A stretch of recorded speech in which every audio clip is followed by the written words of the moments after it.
దేవుని అందరి భయభక్తులు కలిగి చెడుతనమును విసర్జించిన వాడు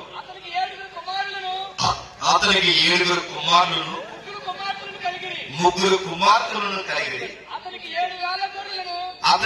7,000 గొర్రెలను 3,000 ఒంటెలను 500 జతల ఎడ్లను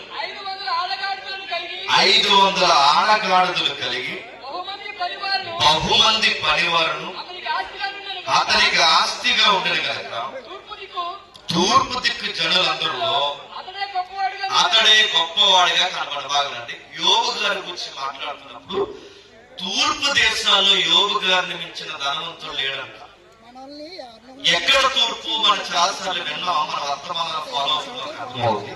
ఎక్కడ తూర్పు అంటే మధ్యధరా సముద్రం మొదలుకొని మన ఏదైతే బంగాళాఖాతం మొదలు దేశాల్లో ఏ దేశాలు ఉన్నాయో ఈ తూర్పు దేశాలు ఎంతమంది డబ్బున్నా, ఎంతమంది సామతులున్నా, ఎంతమంది ధనికులున్నా ఈ యోబు గారు దాటిపోయేవారు లేరంట. ఇంకా మీకు బాగా యోబు కెపాసిటీ ఏంటో మీకు తెలియాలి అంటే ఒక ఉదాహరణ చెప్తాను, జాగ్రత్తగానండి. నేను చాలా దగ్గర చెప్పిన ఉదాహరణ మీకు చెప్తాను, ఒకసారి మీరు అబ్జర్వ్ చేయండి.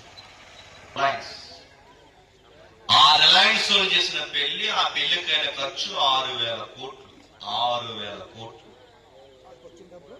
ఆ 6,000 కోట్ల చేసిన, ఆ ₹1,00,00,000 చేసిన పెళ్లి, ఆ పెళ్లికి సెలబ్రిటీలు, ఆ సెలబ్రిటీలు యాక్టర్లు, ఇంటర్నేషనల్ ఫిగర్లు, ఎవరైతే పొలిటీషియన్స్ వాళ్ళు వీళ్ళు మొత్తం అందరూ ఆ ఏదైతే ఉందో ఆ సెలబ్రేషన్ చేసుకుంటున్నా లేదా వివాహం చేసుకుంటున్నా ఆ రిలయన్స్ పెళ్లికి వచ్చారు.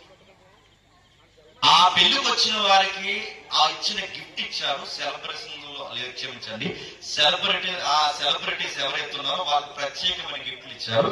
అందులో ఆ గిఫ్ట్ ఖరీదు వాచ్, ఆ వాచ్ ఖరీదు 2 కోట్లు. మన అంతే బాగుందని పెట్టుకుంటే